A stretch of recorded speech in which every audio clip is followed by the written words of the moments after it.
by William Patten. Chapter 13. Pride Goeth Before a Fall, by Joseph Jacobs. In a certain village there lived 10 cloth merchants who always went about together. Once upon a time they had travelled far afield, and were returning home with a great deal of money which they had obtained by selling their wares. Now there happened to be a dense forest near their village, and this they reached early one morning. In it there lived 3 notorious robbers, of whose existence the traders had never heard, and while they were still in the middle of it, the robbers stood before them with swords and cudgels in their hands, and ordered them to lay down all they had. The traders had no weapons with them, and so, though they were many more in number, they had to submit themselves to the robbers, who took away everything from them, even the very clothes they wore, and gave to each only a small loincloth a span in breadth and a cubit in length. The idea that they had conquered 10 men and plundered all their property now took possession of the robbers' minds. They seated themselves like 3 monarchs before the men they had plundered, and ordered them to dance to them before returning home. The merchants now mourned their fate.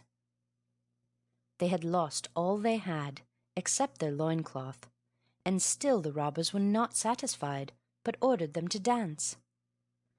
There was, among the 10 merchants, one who was very clever.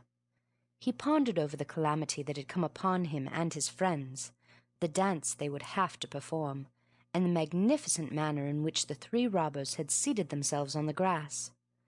At the same time he observed that these last had placed their weapons on the ground, in the assurance of having thoroughly cowed the traders, who were now commencing to dance. So he took the lead in the dance, and as a song is always sung by the leader on such occasions, to which the rest keep time with hands and feet, he thus began to sing: "We are Enti men, they are Erith men. If each Erith man surrounded Eno man remains. Ta tai tom tadingana." The robbers were all uneducated, and thought that the leader was merely singing a song as usual. So it was in one sense, for the leader commenced from a distance, and had sung the song over twice before he and his companions commenced to approach the robbers. They had understood his meaning, because they had been trained in trade.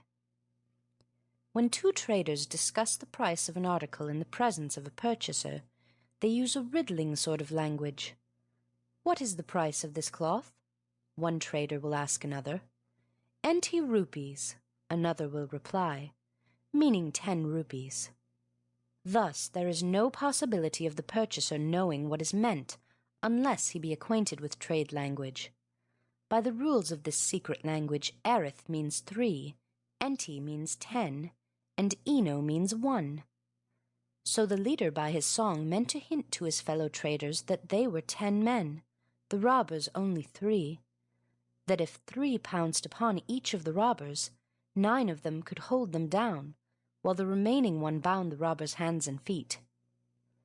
The 3 thieves, glorying in their victory, and little understanding the meaning of the song and the intentions of the dancers, were proudly seated chewing betel and tobacco. Meanwhile, the song was sung a 3rd time.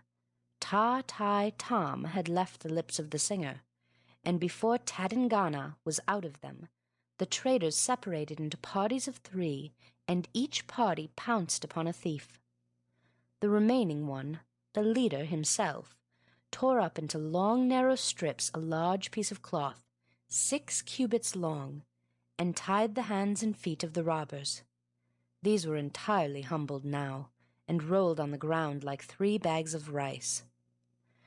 The 10 traders now took back all their property, and armed themselves with the swords and cudgels of their enemies. And when they reached their village, they often amused their friends and relatives by relating their adventure.